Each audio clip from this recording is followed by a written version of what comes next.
Некаде помеѓу Плетвар и Мариово се простира подрачје кое и покрај човечките активности ги задржало своите природни вредности, кои му даваат обележје како дом на многу диви животни и растенија. Тоа е еколошкиот коридор Селјачка планина, на кој се надоврзува еколошкиот коридор Козјак. Крајлица на оваа дивина е кафената Мечка. Иако селата во овој регион се раселени, сепак природата е исправена пред нови предизвици. Дали ќе успееме да ги зачуваме овие еколошки коридори? Еколошкиот коридор е еколошка врска што овозможува движење на животните од едно јадрово подрачје кон друго, заради наоѓање на доволно храна, партнер за размножување и доволно простор за одгледување на своите млади. Во земјава се идентификувани 26 еколошки коридори. Некои од нив имаат прекогранично и регионално значење. Еден од нив е еколошкиот коридор Мариово-Кожов-Јакупица, целосно лоциран на територијата на нашата држава, но со прекогранично значење, односно поврзување со соседна Грција. Овој коридор ги поврзува популациите на кафената Мечка од Кожув и ниже со популациите на Јакупица. Исто така, овој коридор е важен и за волкот. Честопати овие еколошки коридори се пресечени од патишта, пруги, акумулации и други инфраструктурни проекти кои го попречуваат нормалното живење на животните. Овој регион е еден од најзначајните за кафената Мечка и се соочува со два конкретни предизвици. Ова е познатиот премин Плетвар. Зад мене кон Мариово се простира еколошкиот коридор Селјачка планина, а пред мене еколошкиот коридор Козјак Плетвар.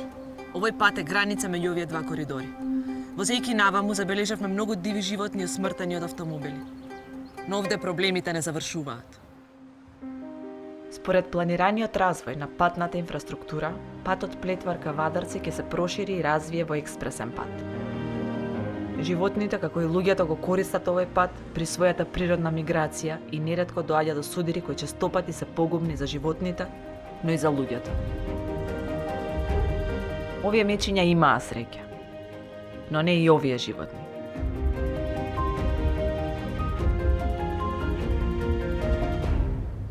Во Мариовскиот регион селата се скоро иселени и природата е оставена да се развива без поголеми човечки влијанија. Разновидната природа е одлика на еколошкиот коридор Селјачка планина.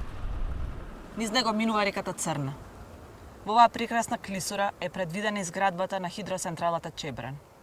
Тоа ќе донесе струја за луѓето, но експертите велат дека ќе има огромно влијание врз живеелиштата на животните.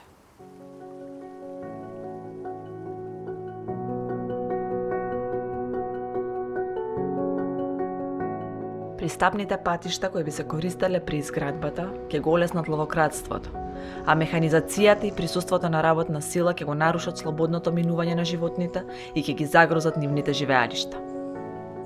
Но како животните ќе опстанат во новонастанатата состојба кога овде ќе се формира голема акумулација, водна површина која тешко ќе можат да ја премостат?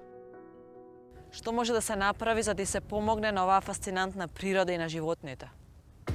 Во 1950 година во Франција се јавува идејата за зелените премини за животните, со цел однова воспоставување на изгубените врски меѓу јадровите подрачја.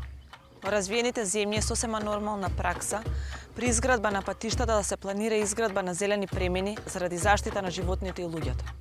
За среќа, оваа идеја почнува да се развива и кај нас. Експертите велат дека овој терен не е погоден за виадукти кои директно поврзуваат две високи места без да ги сечат еколошките коридори во важните делови. Според типот на теренот и фактот дека овде има постоечки пат, изградбата на зелени мостови и други типови зелени премини би ги сочувала еколошките коридори и би овозможила непречено движење на животните.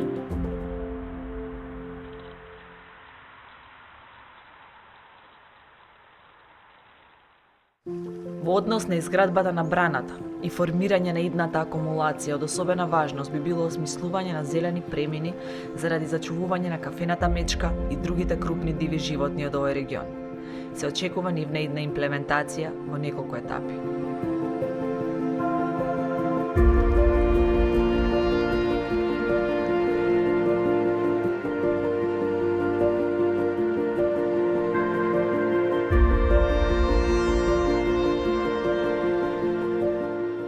Време е мечката и сите диви животни да ја добијат почитта што им ја должиме.